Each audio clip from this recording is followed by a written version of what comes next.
Title: The last train home. It's late, past midnight, and the train car is mostly empty. In the far corner, a young woman, Emmy, sits alone, her tired eyes gazing out the window.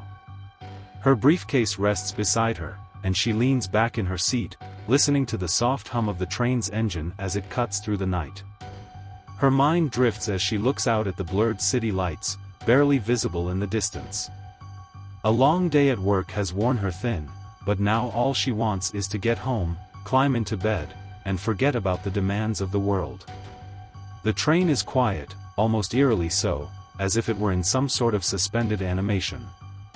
The air feels heavy, thick with the stillness of the late hour. Emmy shifts in her seat, adjusting her bag and staring ahead, watching the occasional flicker of light from the overhead lamps.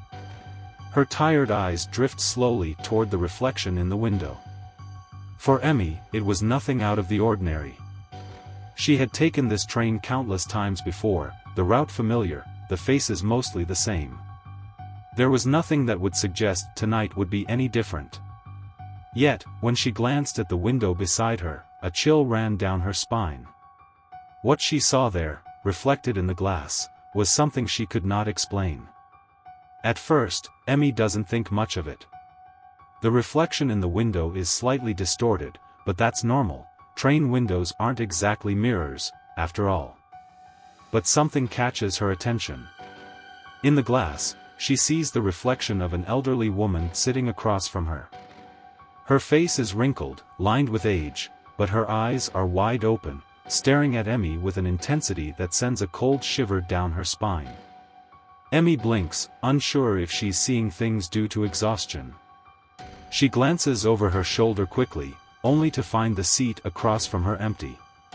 It was nothing more than a trick of the light, Emmy thought. Maybe her eyes were playing tricks on her. After all, it was late, and she was tired. But the more she stared, the more she couldn't shake the feeling that something was wrong.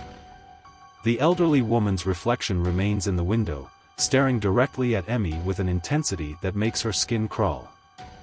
The woman's face isn't just staring, it's watching, scrutinizing her every move. The reflection becomes sharper, more defined as the seconds tick by, but the woman in the seat across from Emmy is still nowhere to be seen. Emmy's heart begins to race. She turns her head back and forth, but still, the seat beside her is vacant. There's no one sitting there. The reflection, however, remains steady, unblinking. The woman's gaze never wavers from Emmy's own eyes. It's as though she's waiting for something, or perhaps, trying to tell Emmy something. The train begins to slow, and Emmy watches, almost entranced, as the old woman's reflection moves with the rhythm of the train. As the train clicks along the tracks, Emmy notices something even more disturbing. The old woman's expression begins to change, slowly twisting into a smile, a grin so wide and unnaturally stretched that it looks more like a grimace. The smile doesn't feel warm or friendly. No, it's twisted and malevolent, almost as if she's mocking Emmy. Emmy feels her breath catch in her throat. Her heart beats faster now, every muscle in her body tensing. Something about this situation doesn't feel right. The woman in the reflection is still smiling, but it's no longer a simple smile, it's something darker. And the longer Emmy stares at it, the more she feels like something is pulling at her, drawing her into the reflection. The smile begins to stretch impossibly wide, her teeth becoming jagged and sharp, like a predator's grin. Without thinking, Emmy turns her head quickly to check the seat next to her again. It's still empty. Her breathing is shallow, quick, her pulse quickening as a creeping sense of dread fills the air around her. She feels as though something is watching her, waiting for her to make the wrong move. The feeling is suffocating, inescapable, and she can't shake the sensation that the reflection in the window is no longer just a reflection. It's something far more sinister. Emmy tries to calm herself. She forces her gaze away from the window, closing her eyes and taking a deep breath. She tells herself that she's just exhausted, that the reflection was nothing more than a product of her tired mind. But when she opens her eyes again, she can't help but look at the window. The old woman is still there, still grinning, but now something even more terrifying happens. In the window, Emmy sees something that makes her blood run cold. The old woman's reflection begins to move, not just a twitch or a turn of the head, but full-on movement. She raises a trembling hand and slowly, deliberately, places it against the window, pressing it with a force that Emmy can almost feel against her own skin. The fingers move slowly, as though it takes effort to lift them, but each movement is deliberate, as though the woman is trying to communicate something with her. Emmy feels the hairs on the back of her neck rise. The old woman's fingers press harder against the window, the reflection becoming clearer with every passing second. Her fingers move with an eerie slowness, dragging across the glass, leaving faint streaks behind. But what catches Emmy's attention most is the shape of her reflection. Her fingers are not simply pressing against the glass. No, they are pointing directly at Emmy, each bony digit stretched out, motioning as if beckoning her to come closer, or perhaps, telling her not to look away. Emmy's breath catches in her throat as she feels a sudden compulsion to look away, to tear her gaze from the reflection. But something within her, something deep inside her gut, tells her not to. Her eyes stay locked on the reflection as the woman's smile widens even further, stretching into something grotesque and unnatural. The air in the train car grows cold, the temperature dropping so suddenly that Emmy can see her breath in the air. Her heart is pounding in her chest, the sound of it deafening in her ears. The train slows even more, the lights flickering once again, and the reflection in the window shifts. The old woman's image moves, her grin widening impossibly, but now, there's something else in the reflection. The figure in the reflection shifts, and Emmy sees what the old woman was hiding. Behind her, in the darkness of the window, there's something else. A shadow. It's moving closer. Emmy feels her body freeze. The shadow is tall, dark, and it's growing larger with every passing second. The presence is overwhelming, suffocating, and Emmy's mind begins to race. What was this shadow? Was it connected to the woman? Then, with a slow, agonizing movement, the old woman whispers in a voice so faint that Emmy almost doesn't hear it over the hum of the train. "Don't look behind you." The words are chilling. Emmy's breath catches in her throat, and for a moment, she almost feels paralyzed. Her heart beats so loudly that she's sure the whole train can hear it. Her mind races with panic. She knows she shouldn't look behind her, but the urge is unbearable. Her body moves against her will, slowly turning her head toward the rear of the car.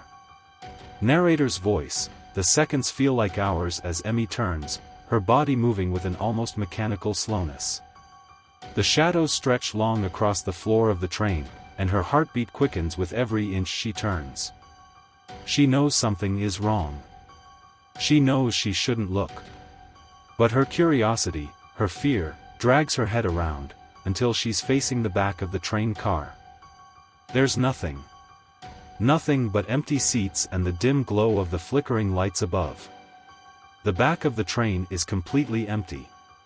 But then, just as she's about to breathe a sigh of relief, a sudden, sharp gasp escapes her lips. In the reflection of the train window, behind her, she sees a figure. It's tall, and dark, standing just a few feet away, its face obscured by the shadows. But she can see its outline. And its eyes. There are no pupils. Only dark, empty holes where eyes should be, and they are staring at her with an unblinking intensity. The air in the train car grows colder still, and the figure steps closer, its movement slow, deliberate. The whispering voice fills her ears again, but now, it's different. Now, it's a low, guttural sound, "you should not have looked."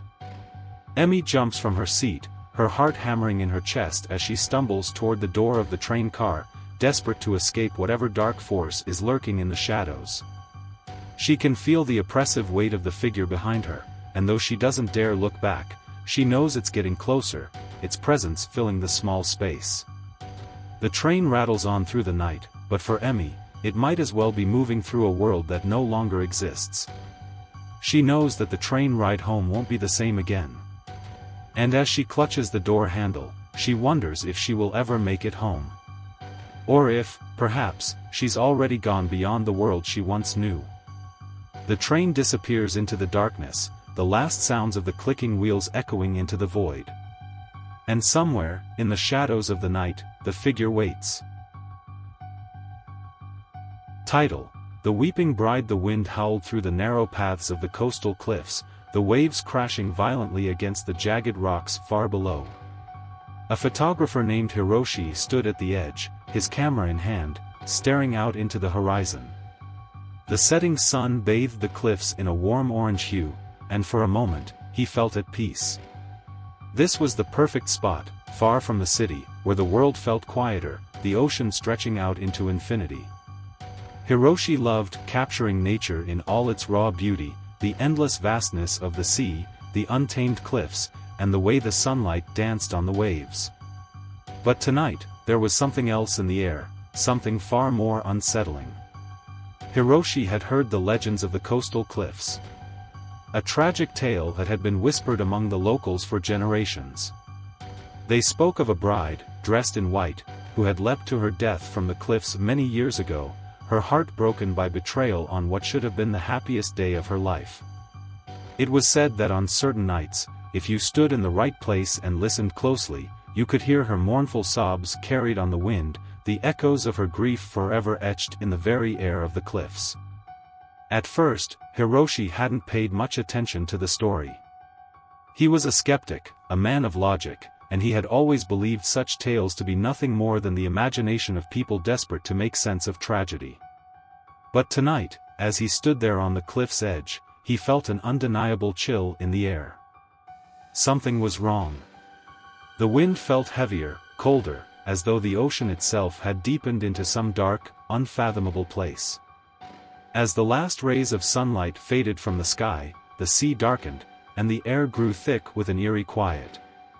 Hiroshi adjusted his camera, intent on capturing the fading light of the evening, but as he prepared to snap a shot, he heard it, a faint sound, like the softest cry, barely audible over the sound of the waves. Hiroshi paused, his hand frozen on the camera's shutter button. The sobbing was unmistakable, distant but sharp in its sadness. He glanced around, expecting to see another hiker, perhaps a lost traveler or a lover who had come to admire the view at the end of the day. But the cliff was empty, save for the occasional seagull gliding silently in the breeze. The sobs continued, drawing closer, tugging at his curiosity. Hiroshi frowned. Who would be out here, in such an isolated spot, at this hour? The sobs grew louder, more desperate now. They seemed to come from the very air, a deep, mournful sound that seemed to reach into Hiroshi's soul, tugging at something buried deep inside him. His curiosity, despite the unease gnawing at the edges of his mind, pushed him forward. Hiroshi cautiously walked toward the edge of the cliff, the sound of crying growing clearer with each step. As he neared the cliff's drop, his eyes scanned the area below, where the rocks jutted out like jagged teeth, awaiting their next victim. But nothing, there was nothing there. Just the darkening sea, stretching endlessly beneath the moonlit sky. His eyes turned upward, scanning the cliffs above. And that's when he saw it. In the distance, near the edge of the cliff, he caught a glimpse of a figure. A woman dressed in white, her silhouette stark against the fading light.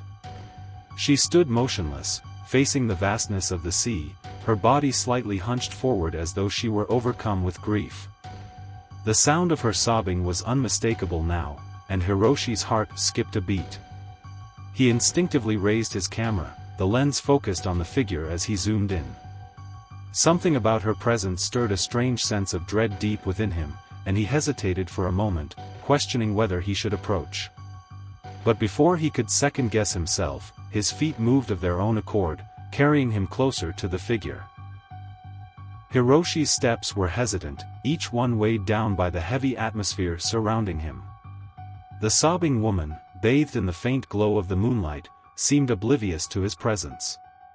She stood there like a ghost, her pale form shimmering against the darkened backdrop of the cliffs.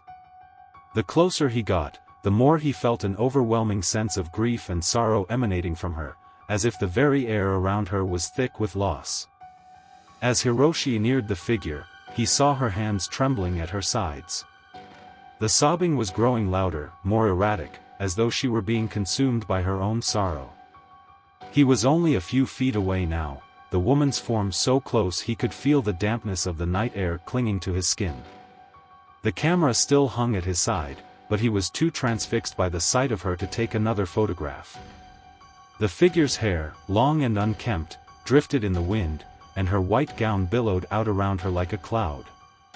She appeared to be unaware of his presence, lost in her own torment, and Hiroshi's heart clenched with pity. But as he stepped closer, he noticed something unsettling, something that made his stomach tighten with dread. The woman's feet were not touching the ground. She hovered just above the edge of the cliff, the hem of her gown swaying with the wind, but her feet, her bare, delicate feet, hung suspended in the air, as if she were weightless. Hiroshi froze, his mind struggling to make sense of what he was seeing. The woman's body seemed so real, so solid, yet her feet did not touch the earth beneath her. The sobs continued, growing louder with each passing second, but there was no time to process what was happening. The woman's head snapped to the side, her face twisted in agony. Her eyes were empty, hollow, as if something within her had long since withered away. She opened her mouth, and in a voice that was barely a whisper, she spoke. The weeping bride, whispering, "He left me. He promised to come back. But he never did." The words sent a shiver down Hiroshi's spine. There was something about the way she spoke, something in the way her voice cracked with pain, that made his heart ache. Without thinking, he took a step forward, his hand trembling as he reached out. And then, as if sensing his approach, the woman's body jerked violently, as though she had been pulled back into some unseen force. Her head whipped around to face Hiroshi, her eyes now wide and empty, staring directly into his soul. The sobbing stopped, and for a long, frozen moment, there was only silence. Then, the woman's lips curled into a twisted, haunting smile. The weeping bride, with a chilling, unnatural voice, "You should not have come. You should not have seen me." Hiroshi's breath caught in his throat. His mind screamed at him to run, to turn and flee, but his feet refused to obey. The woman's smile deepened, and with a sudden, violent motion, she stepped backward, her figure vanishing into the night air. Hiroshi's heart pounded in his chest as he stumbled forward, unable to stop himself from reaching out, trying to grasp onto anything to anchor him in reality. And as he reached the spot where the woman had been standing, all that remained was a single bouquet of wilted white flowers, scattered across the ground like the remnants of a forgotten dream. The flowers lay crumpled and crushed at Hiroshi's feet, their petals falling apart as if they had been abandoned for years. A sense of finality settled in the air, a thick, suffocating silence that pressed in on him from all sides. Hiroshi knelt down, his hand trembling as he touched the flowers. His mind spun, the weight of the encounter too much to bear. The woman's sobs still echoed faintly in his ears, but now, they were distant, almost fading into the wind. He couldn't comprehend what he had just witnessed. Was it real? Was it some hallucination brought on by exhaustion, or had he truly encountered the spirit of the weeping bride? But Hiroshi knew, deep down, that some things could not be explained. Some things were never meant to be understood. And as he turned away from the cliff, the weight of the encounter clung to him, the chilling memory of the woman's gaze, her words, her sorrow, a haunting reminder that some places, some stories, were meant to be left undisturbed. The wind continued to howl through the cliffs, the waves crashing violently below, and the bouquet of wilted flowers slowly disintegrated into the darkness, just another piece of the tragic legend that would never be forgotten. And somewhere, in the distance, the sound of a woman's sobs echoed softly in the night.